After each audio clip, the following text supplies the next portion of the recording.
So this is an RL transient first order network.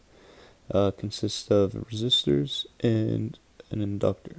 So first off, we're going to redraw the circuit to find what happens when it's in steady state before the switch opens.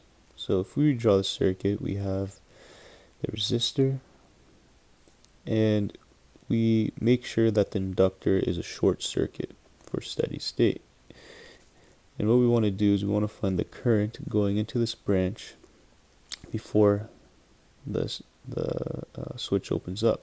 So we'll ground the bottom, and what we'll do is we'll label the nodes up top, and the top node, since we have the current source up there,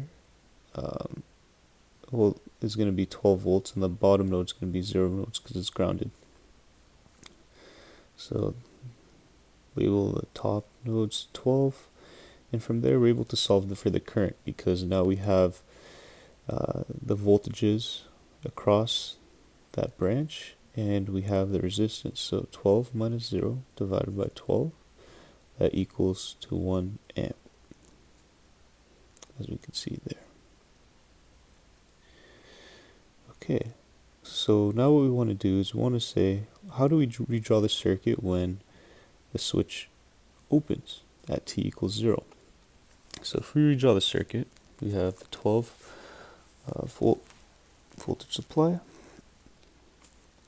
The switch opens up, so it's an open circuit. We have the resistor of 6 ohms, the resistor of 12 ohms, and we have the inductor of 2 henries.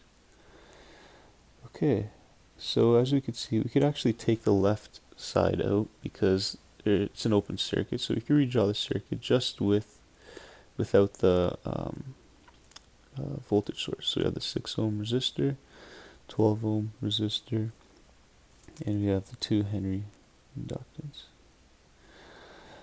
Okay, so what we want to do is we want to solve this circuit. What we could do is we could do a loop analysis to find the voltage drop in each of the components.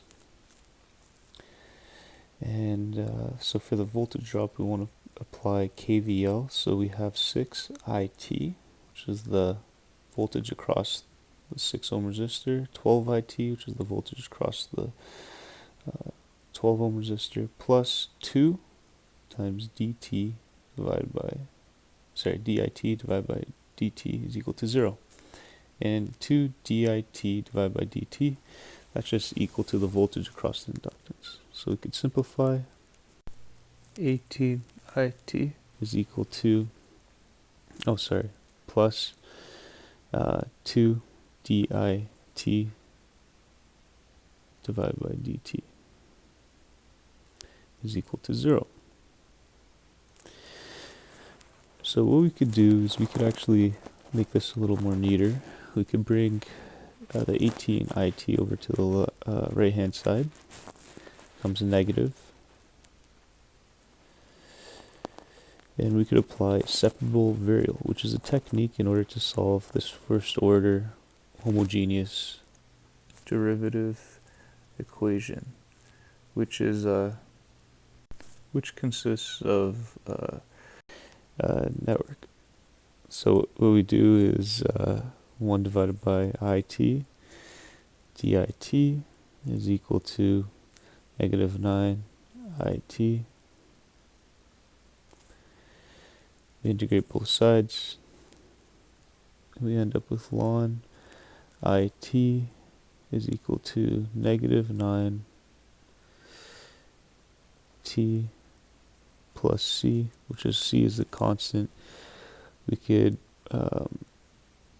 put on both sides the exponential value to isolate for IT. So e to the power of negative 9 IT plus C, that's just equal to IT is equal to C e to the power of negative 9t.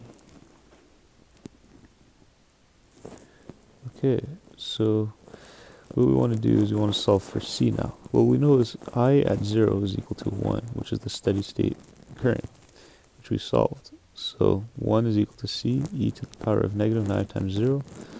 That's just equal to c is equal to 1. So therefore, we have it is equal to e to the negative 9t, which is the current across the, through the inductor. We could actually graph this. If we graph it, it's it on the y-axis, time in the x-axis, and the graph looks like this, where the steady state current before when the switch opens up is 1, and steady state after when the switch opens goes to 0, right around 5 tau. Alright, thanks for watching.